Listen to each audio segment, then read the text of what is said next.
Assalamu alaikum everyone. I hope you are all doing well. My name is Shoaib and today I am going to interview with an AI guest.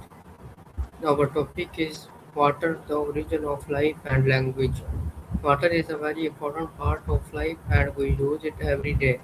In this interview we will learn why water is important and how it is connected to life and language. So let's get started with our first question.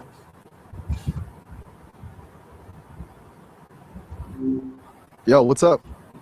Hello Miles, thank you for joining me today. Let's start our interview.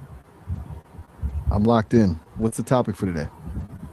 The topic is water, the origin of life and language. That's a wide lens, connecting water to the very start of life and how we talk about it. That's a deep dive. Where do you want to kick things off? My first question is, can you explain why water is considered one of the most important things for life on earth and why everyday living thing need it?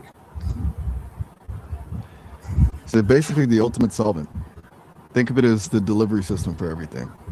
It carries nutrients into cells and flushes out the waste. Without it, the chemistry that makes life happen, like those complex reactions in your brain or muscles, just wouldn't have a place to occur. It's the common thread for every single living thing, from a tiny microbe to a blue whale. You want to get into the science of how it works, or maybe how that ties into the origin of life stuff you mentioned? My second question is, why do you think water is often called the origin of life and how has water helped life begin and grow over our plants? It's all about that primordial soup vibe. Basically, water provides the perfect medium for the first organic molecules to meet and react. Without a liquid to float in, those building blocks would have just stayed separated and we'd be nothing but dry dust. As life evolved, water stayed the MVP because it stabilizes temperatures and protects organisms, which is why the most diverse life on the planet is still huddled in the ocean.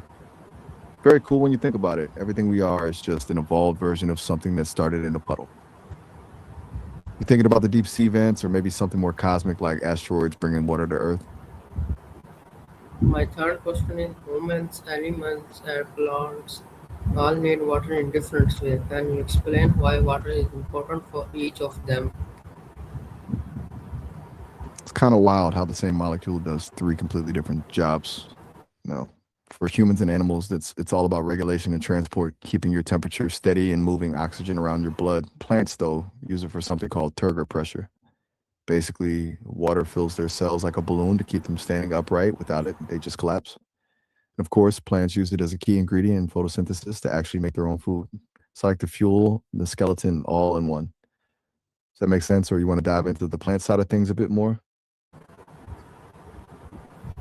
My fourth question is, how has water helped people and civilization in the past, especially when people started living near rivers and other sources of water?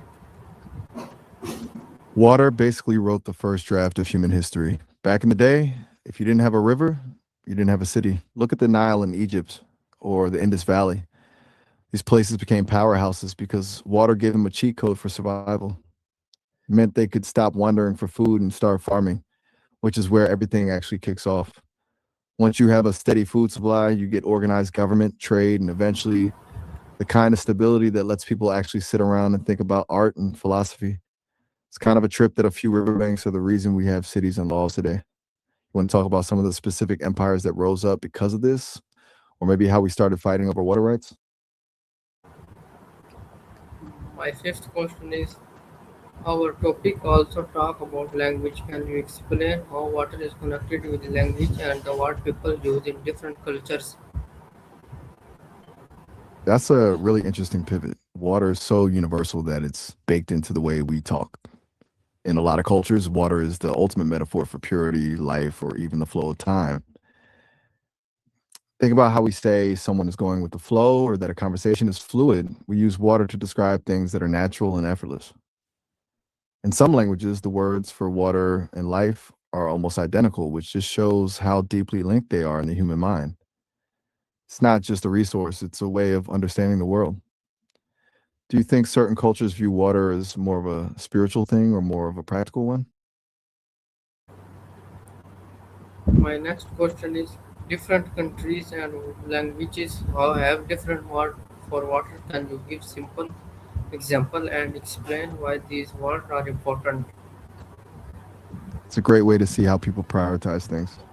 Like in English, we just have water, but in some indigenous languages, they have very specific words for still water versus running water.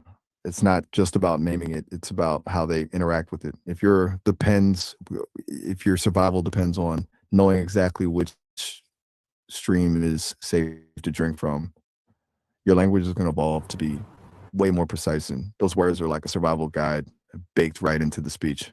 Very cool how a single word can tell you so much about a culture's environment. Do you think having more words for something makes you more connected to it? My seventh question is why do you think word is often mentioned in stories, poems, songs and different cultures around the world? Because it's the ultimate mirror. Water can be a peaceful lake one minute and a terrifying storm the next, which is exactly how human emotions work. That's why poets and songwriters love it. It's an easy way to talk about things like grief, love, or rebirth without having to be too literal. Plus, the idea of cleansing or starting over is a huge theme in almost every culture stories. You know, it's a universal symbol for a fresh start. Do you have a favorite song or story where water plays a big part? My next question is water is used in many activities every day. Can you tell us some important steps people use in their daily I, lives? th- I think it's the small things that usually go unnoticed, like how we use water to wake up our brain in the morning with a glass of water or a shower. It's not just about cleaning ourselves, it's like a mental reset. Then you've got the way it's the center of social life, like grabbing a coffee or tea with someone. We don't even think about it, but those rituals are basically just different ways of sharing water with other people. It's the invisible glue in our daily routines. Do you have a specific daily habit involving water that you can't live without? My next question is what I'm listening. what problem can people, animal and environment face when there is not enough clean water available?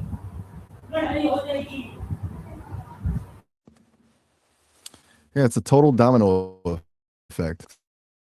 For people, it's not just about thirst; it's about health.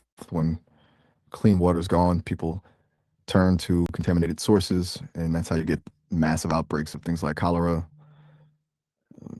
It also kills education and economy because so much time is spent just walking miles to find a single bucket. Animals are in the same boat. They either migrate and clash with humans, or they just don't make it. And the environment basically turns into a dust bowl.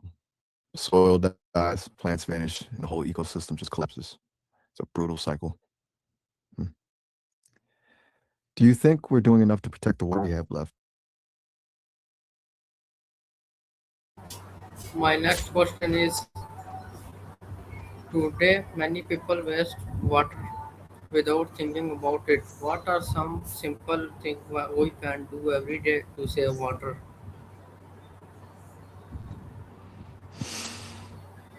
It's the easy stuff that actually adds up, like turning off the tap while you're brushing your teeth. Seems small, but it saves gallons a day.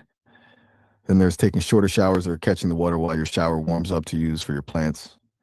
Even just fixing a leaky faucet, because those little drips are basically just money and resources disappearing down the drain.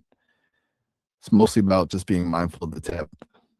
You think people just forget how precious it is because it comes out of a wall for them? My next question is why is it important for young people to understand the value of water and learn how to use it carefully from an early age? Because they're the ones who have to deal with the bill. You know what I'm saying? If you grow up thinking water is just an infinite resource that magically appears from a faucet, you don't develop that instinct to protect it. Getting young people to vibe with the value of water early on turns it from a chore into a habit. It's way easier to keep a habit than to try and fix a broken mindset when you're older. Plus, they're usually the ones most excited about the planet, so they can actually be the ones to push the adults to do better. Do you think schools are doing a good job of teaching this, or is it still just a footnote in the science book? What is your final message about the world water? My final take: water is basically the only thing we all truly have in common. It's the first thing that brought us together as a species, and it's the one thing that can absolutely bring everything to a halt if we don't respect it. It's kind of a humbling thought that we're just walking, talking containers for a resource that's older than the planet itself. Treat it like the miracle it is, not just utility. Keep that flow going. Thank you, Miles, for sharing your interesting thoughts and information with us. Okay, bye. Anytime. Catch you later.